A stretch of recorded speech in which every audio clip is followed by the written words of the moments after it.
Hello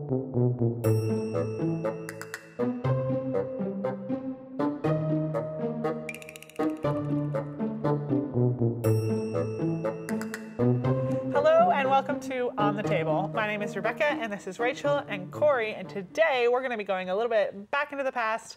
We're going to be talking a little bit about the Reformers, and specifically a couple of Reformers that we found interesting, or we found some stories that we just really wanted to share with you. So a little bit different than what we usually do. Just going to be sharing some stories with you guys that I'm really excited about. Now, before we get into this, as always, we have a quick question for you. Also a blast from the past. Okay. So if you could bring back any fashion trend, what would it be? Yes. Okay, I have one that's really modern, really recent. Not to be like, I feel like this is a very grandma comment of me to make, but tunic tops. Like, I want tunic tops to be back in vogue because it's harder and harder to find now tops that will cover your bum when you're wearing leggings. It's because true. Everyone's just wearing regular shirts with leggings. They're wearing t-shirts and leggings. And you know what? Or not even t-shirts. It's like above t-shirts. Crop tops and leggings. And to me, like, leggings are very comfortable. Yes, they are. But I would like to also be covered. So, and you can find it, but it's harder to find now. You need to stock up while you can, though, because I feel like it is going out. It's going out. And like, I'm okay with like yoga pants and workout pants and wearing regular shirts with those because they're thicker material. Yeah. But, you know, there's something about the legging where, I'm all for athleisure. I'm a mom, but yeah, I wish there were more tunic tops in the world. Yeah, that's that's a good one. That's one fashion thing that I can't get into is the t-shirts with the leggings. I can't. I just. You haven't pulled it off yet? No, but you know what? I also was very anti-skinny jeans for a really long time. So was I. So was I. But the thing is that skinny jeans are still jeans. They're still pants. They're still thick. Yeah. Like with leggings, they're a cross between a workout pant and a pantyhose. Yeah. So it's a very thin material between your some lower half and the world. Some of them are too thin, and you'll notice where if a woman is wearing a shorter top and they are thin, and you bend over, you can see a lot of times you can see underwear. So it's true. No, that's I understand that people like it, but I'm just not one of them. I'm definitely just want the a little tunic longer. tops. I appreciate your motivation. If you guys ever see tunic, give me a call. Bring ya.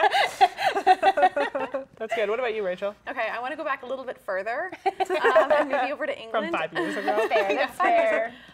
Hats.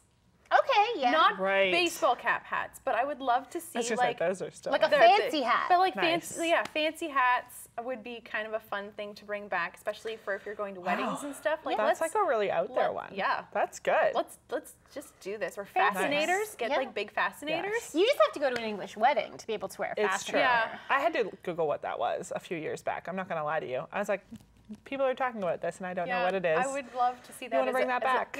So we don't have to Google it. Yeah. That would be good. People will just know what it is. People will just know. It'll be, just be knowledge. That would be fun. That's good. That's a pretty good way. Coordinate with your outfits. It's good. It's very different than yours, but it's very different. It's really good. It's not practical.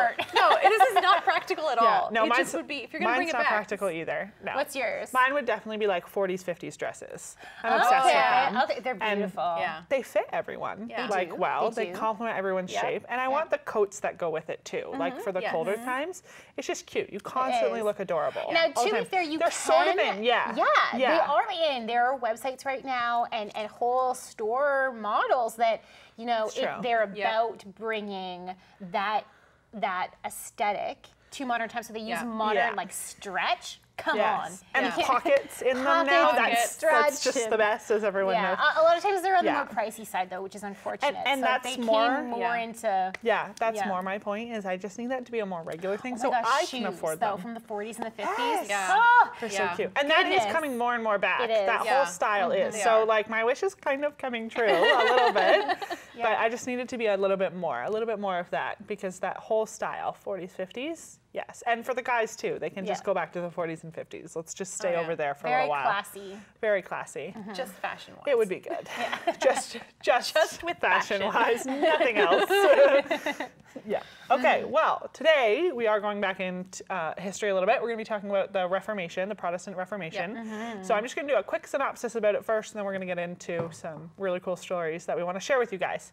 So some of you may already know all this information, and for others, this might be new information. So In 1517, Martin Luther, he was kind of the father of this Reformation, and he drew up 95 theses, as you guys may know, and he had based these, and he had questions for the church about the practice of granting indulgences, which was popularly at the time believed to grant forgiveness of sins and remission of punishment.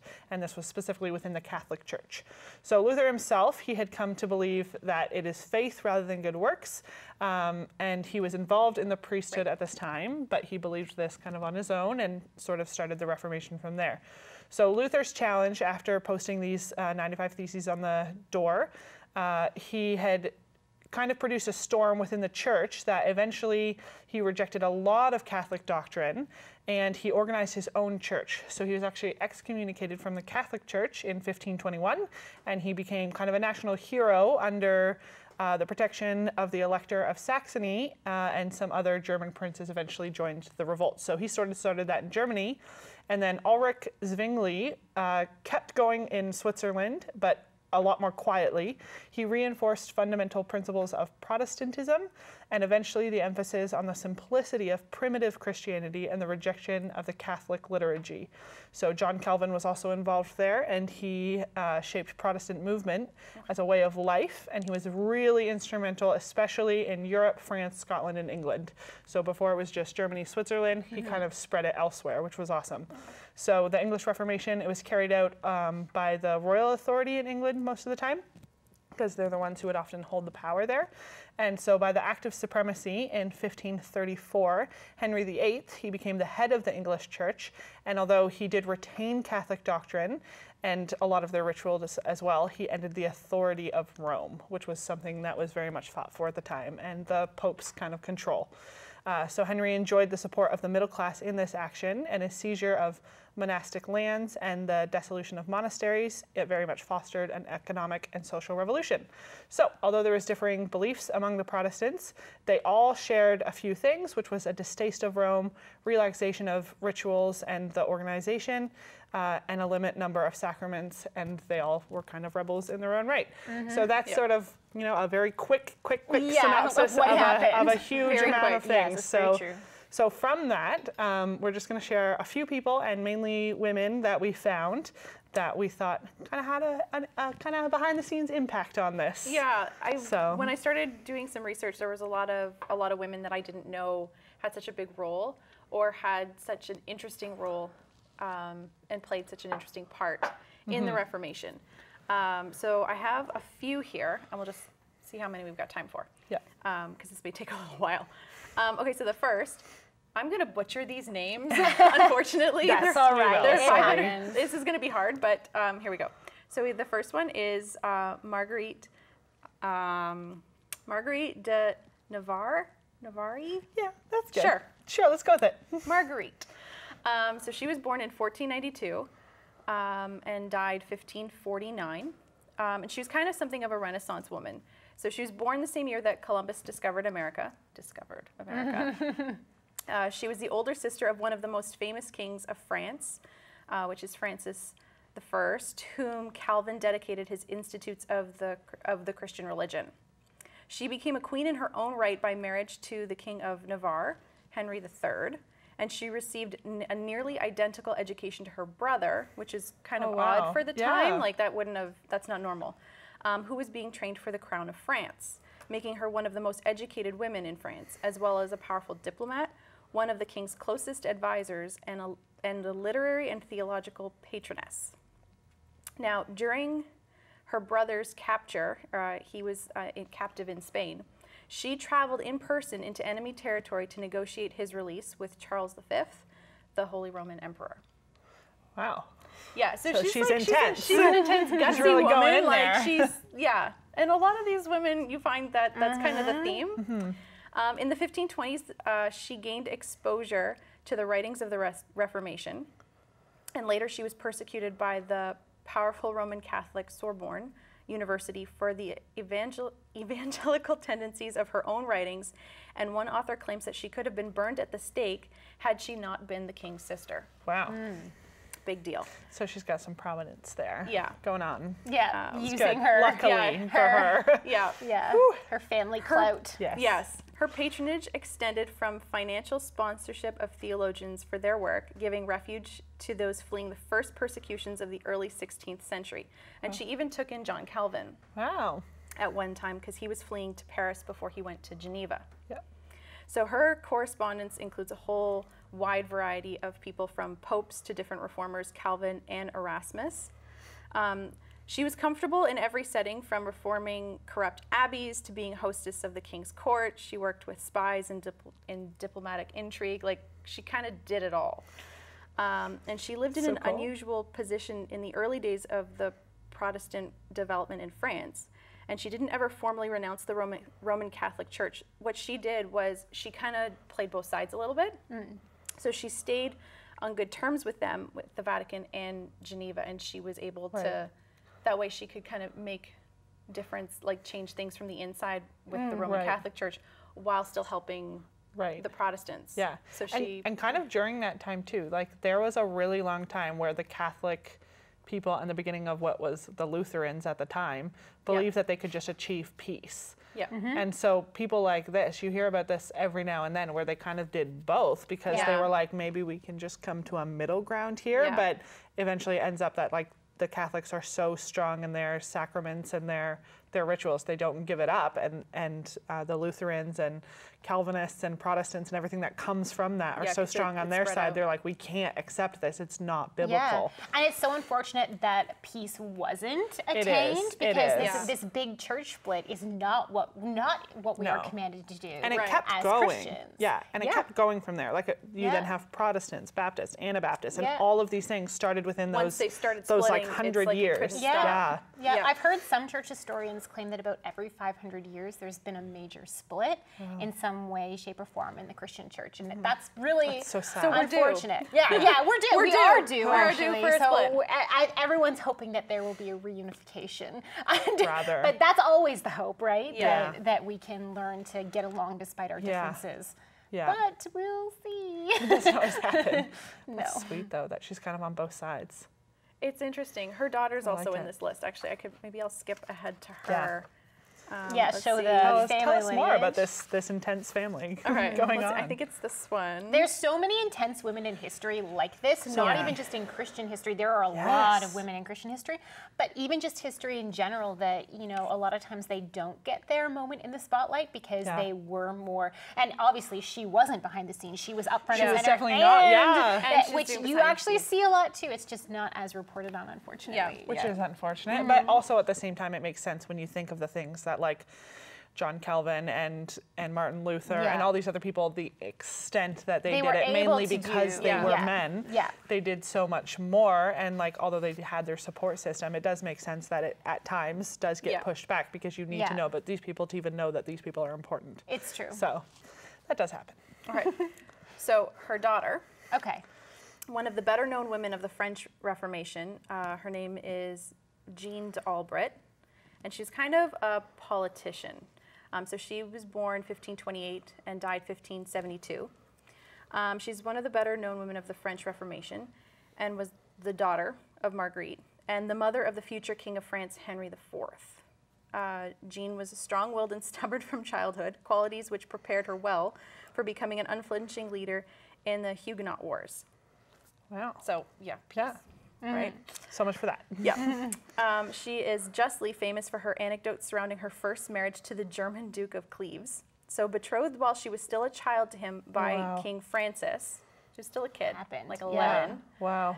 Happened all the time back then too. It's so crazy. So first, she implored the king to his face so she wouldn't have to marry the Duke, which is gutsy because you just don't do that as an 11-year-old with a king. Like nobody does that, but an 11-year-old girl, that's pretty gutsy. It's even more.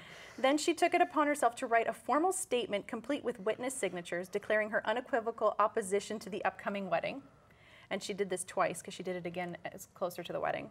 Then when the wedding day itself arrived, she had to be carried down the aisle. She just refused to go. She refused to go. So we're not good joking for when she her. said she's stubborn. We're not joking about the qualities there. Not at all. Nice. Okay, so the marriage was never consummated because of her youth and later was annulled because of changing political currents.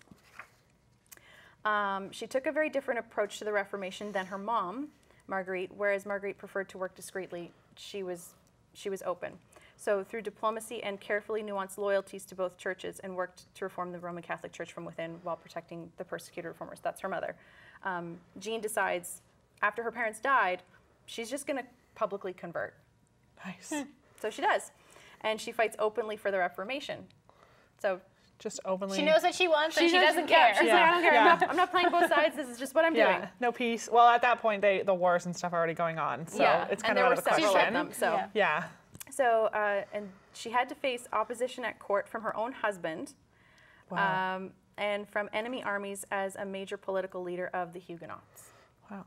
I don't know that I would be gutsy enough to face my husband in like open court. Like, sorry, that's gutsy. I guess, yeah. He when was you're Catholic. But raised, if you're so, And he was Catholic, right? and you know, You can you're, have it later. and if that's who your mom is, and you see that, and she obviously was a very gutsy person and someone who knew her mind and was smart and was educated, and I'm sure she educated her daughter as well, and her daughter seems to, you know, that's really pretty awesome. Yeah. And I guess it's not like typical marriage now, where like you marry each other because you have such similar common things. Obviously not. She's carried down the aisle for it. Now we get to marry whomever we want, then not so much. Yeah. Interesting.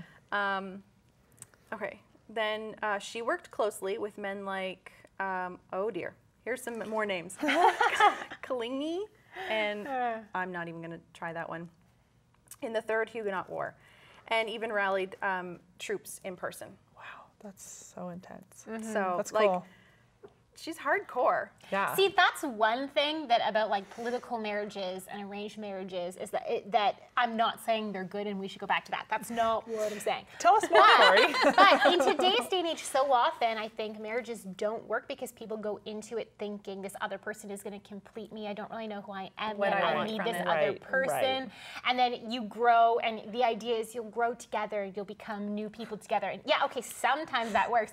But the only bright side here of these political marriages and arranged marriages was that people already knew who they were going into them. Yeah. Like it wasn't Yeah. like this romantic concept of this person's going to complete me. Yeah. It was more like, okay, you need to be a person, and then you'll get married, which a lot of these women didn't have a chance to do because they got married so young. Yeah, But which is crazy. still, they didn't have this romantic notion that they were going to be completed by the other person. Yes. You had to grow and be your own person. And love's not necessarily a factor in marriage in yeah, these days. and like they believe, like, and the Some belief were. behind Some it were. was Some did love love each would other. grow. Yeah. Love would grow, and Exactly. that's a Christian belief too, is that love will grow, right? Yeah. But Right.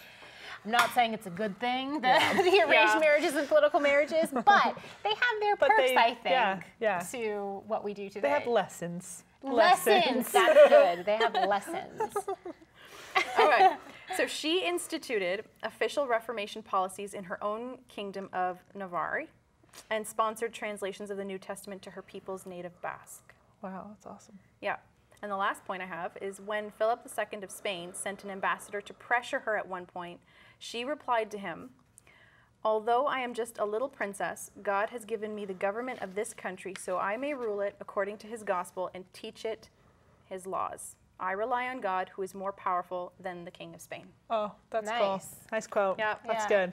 I want a quote like that for people to randomly buy. She sounds good one. rather spunky. Yes, that's a Yeah. good word. Pretty good. Yeah, that's Yeah, sweet. she was I like pretty spunky. Kind of runs in the family. You can tell that like Yeah. it makes Yeah. sense Yeah. that they're related. Strong, That it strong goes women. from that. That's good. That's nice. Okay, I'm gonna tell you a little story here. Yeah. ladies. Please do. You've got Here a you good go. I story, like too. story This is time. a good one. So Now, when I was researching this, I was like, I don't know how I'm ever going to find women of the Reformation because how is anything recorded? Surprising that there was a couple women to choose from. I was sort Yeah. of more impressed than I was disappointed. Yes. Now, this one stood out to me the best because I was excited and I was very, very ignorant about this person, even though I feel like I shouldn't have been. Okay, so this is Katharina von Bora. She's born January 29th, 1499, so a very long time ago. Okay. Now, she is born to a family, and they are Saxon, and a very Catholic religious family, okay? Okay. And when she's 5 years old, her father sends her to a monastery for education. Very common at the time, Yep. especially in high prominent religious families, okay? Yes. Yep. Many people would do this. Now, she goes to Germany for this. Yep. And after several years of being here, Katharina becomes very interested in this growing Reformation. She's hearing more and more about Martin Luther's kind of active at this time, and he's just sort of started this, and there's new ideas popping up. She becomes very interested, and she, because of this, grows very dissatisfied in the monastery. She is agreeing with these Reformed people, and she's like, I see it, these indulgences, I can't agree with it, okay? Right. So she conspires with several other nuns to flee the monastery. She's like, nope, I'm having nothing to do with this. I'm running away. I was like, more power to you, Katharina. Good luck. And at this point, I am hooked into the story, so I have to keep reading. So she conspires with several other people, and she contacts Martin Luther. She's like, who am I going to contact? Martin Luther. Do you know who this is? I do. Yeah, I it's do. so good. Okay. Yeah, so she contacts Martin Luther, and she's like, Martin Luther, we need to escape. We don't agree with this. We want to join your Reformation. You know, get us out of here. So what does Martin Luther do?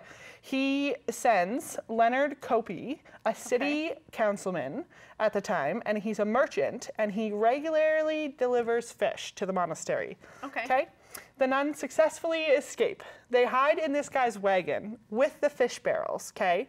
And they get out of this monastery, and they flee to Wittenberg. Or Wittenberg, if you would like to use my Canadian accent. And a local student at the time, he writes a few quotes, but basically one of the quotes he says is he's like, these are all women who are eager to be married. May God grant them marriages, basically. He uses a couple more terms than that, but that's basically what he says.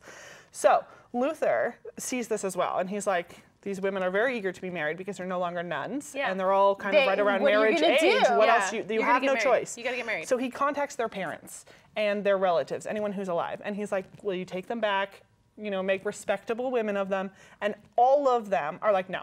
Because at the time, canon law, you could die for this. Because one, you're not allowed to flee a monastery. Two, if you harbor these refugees, you could die. It's not good. It's punishable. So no one was like, no, we don't want our kids back. No daughters back. None. I know, which to us is crazy, but at the time, it's such a different time. Very common, okay? It doesn't, So within 2 years. Like, you made your choice, kid. Exactly. It's like, live with it. But if you're sent to a monastery when she went when she was first 5 years old, like, you barely know your parents, you don't even have this like free will decision to make. It's true. Oh my goodness. It's true. Different times. Within 2 years, Luther is able to arrange homes, marriages, and employment for all the nuns. Yay. Except Katharina, which is so sad. So she's first housed with a couple different families. She's with a city clerk of Wittenberg for a little while. Later, she goes on to an elder's house and lives with their wife, Barbara. Like, there's a couple good times here, okay? Yeah. As she's going on, there's a number of suitors who are willing to, you know, kind of court her and go through the process. None of these end in marriage. So there's a doctor in there. There's a university alumni in there. There's a pastor in there. All of them date her. She might not have liked them either. All of them date her, and maybe they're it was like, mutual. Maybe she was like, yeah, no, this they're is not like, good. no, thank you. No, we don't want her, which is kind of awkward, but no thanks. So she tells Luther's friend and a fellow reformer, Nicholas von Amsdorf, that she's willing to marry only him, Van Amsdorf, or Martin Luther. She's like, that's it. I'm done with this. There's only Which is probably may have been what she wanted all along. Like, Maybe. it's just Probably. a little She suspicious started that this. all, So now, my very favorite Martin Luther quote I may have ever found is this one. If I can endure conflict with the devil, sin, and bad conscience, then I can put up with the irritations of Katie von Bora. What a great quote from Martin Luther to say. So, needless to say, you can see where this is going. He debates, and he has many a conversation about whether or not he should even get married, which is actually a huge issue it's a big at the time, issue. because priests don't get married. Now, he's not a priest, but he's still, you know, he's still a pastor, he's still a clergyman, he's still in the faith, and although he believes, yes, it's biblical for you to get married, he knows that this is going to be the first thing people attack about the Reformation. So he didn't want to originally get married. But she's persistent, keeps going and going. He's like, this is the only person I'm going to marry now, because the other guy's like off the table. And so eventually they get married. They have like a little wedding, a little breakfast wedding thing, and then a bigger ceremony afterwards. It sounds all adorable. I don't know if it was, but let's go with it. So they then, after this is the part where the story like really hit me, and I was like, yes. So Katharina immediately, she takes on the task of administering and managing the monastery's vast holdings, breeding and selling cattle, running a brewery to provide for their family, the steady stream of students who boarded with them, she saw to all of them, all the visitors who wanted to talk to Martin Luther, she would make sure that they could have audiences with her husband. In times of widespread illness, she operated a hospital on site where they were living, ministering to the sick alongside the other nurses. Luther eventually calls her the boss of Zollsdorf, which is the name of the farm that they owned at the time. He also calls her the morning star of Wittenberg for her habit of rising at 4 a.m. to make sure that she could care for all these various responsibilities, which is awesome. So his tune clearly does change, which, Because all along she's like, I got this, she's like, I can do this. I can be your helper. So this was an extremely important thing to the Protestant church. And actually, from this, she's one of the prime examples of what a pastor's wife should look like. People point to her all the time for this, which is funny because I didn't even know he was married. Oh, you didn't? No idea. Oh. So then the other thing that I didn't know is that on this, they have 6 children together. So they have Hans, Elizabeth. Now Elizabeth dies when she's 8 months old, which is very tragic. Magdalena, she also passes away, but when she's 13 years old. Now this was very common again in this time period. They have a child named Martin, Paul, and Marguerite, but not the same Marguerite at all. And in addition, she suffered a miscarriage on top of this. Now they also raised 4 orphan children on top of this. So they had 10 kids in there kind of all together, which is crazy. So she said that there's tons and tons of evidence that she's such a critical member of the Reformation, paralleling the marital teachings of Luther, and that Luther depends on her so much that eventually he will formally call her Sir Doctor because of her roles that she's taken. Wow. So he gives her like all these titles and these really great names and just a lot of respect, which is interesting to see, especially at the time and what women would hold. So she also does tons of renovations to their buildings, and eventually she assists him with running of the menial estate jobs, which is not common at all at the time, because he just couldn't do that for the church and university and their home. So she kind of takes over all that as well. So, needless to say, she's a really cool lady. She becomes a second him, essentially. Exactly. She's an extension. And so it's so neat to see kind of that story unfold where, again, it's kind of like these stubborn women who won't give up, and she keeps going and going and going and does all these things. It makes me feel so inadequate when I'm reading it. I'm like, oh my gosh. Like, I brush my teeth in the morning and have a cup of coffee, and I'm like, whoo, made it. and like for her, she's rising at like 4 a.m., brewing things, selling cattle, breeding them, raising 10 children. Like, it's crazy. And we're talking about a very different time. Like, we're not, this is not the time of dishwashers. And like you're making everything from You're churning scratch. butter. It's a very difficult life. Like, it's not, that's intense. It's very, a lot of these women, they're very impressive with everything that they accomplish, and for the time, because women's rights at the time were not quite the same that they are today. And yet women still, and I think that's one thing that we don't always appreciate on this side of it, because we tend to be like, we tend to focus on when women became persons, which makes a lot of sense legally. That was a good thing to fight for. However, when you start looking into the history of women, you realize women have always been women. We have always been, there's always been kick about women in history. We just don't always hear about them, but they're there. And like this, like I literally had never even heard that he was married, let alone that like he could not have done everything that he did if he was not married in this situation, which is really cool to see. We're supposed to be a team. Totally. And like his marriage was attacked. It was very much attacked, but she was so like above the standard, and her reputation was so good that it was fine, that there was nothing to attack. That's pretty cool. It's pretty awesome. That's really awesome. So anything else to add for that one? I don't think just some cool stories of the Reformation to pass to you guys. Definitely. And there's so many men that did so many things too. For sure. Absolutely. Like the people who translated the Bible, making it, accessible to have in different languages. Like even Martin Luther, he hand wrote one of the first translations of the Bible into German, and it was the first time that people could do it, which is so cool, which spurned on this Reformation, which is neat. So take a chance, look those people up. There's so many more names we could give you, but these are just some cool people we wanted to focus on. So thanks so much for joining us today, and you can catch our episodes on our website, which is www.biblediscoverytv.com. We're also on Facebook, so look us up there, and we hope to catch you guys next time.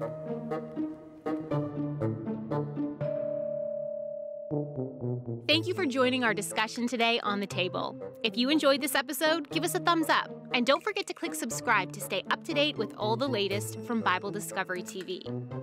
On the Table is also on Facebook. Check out our page for our newest episodes and some behind-the-scenes content.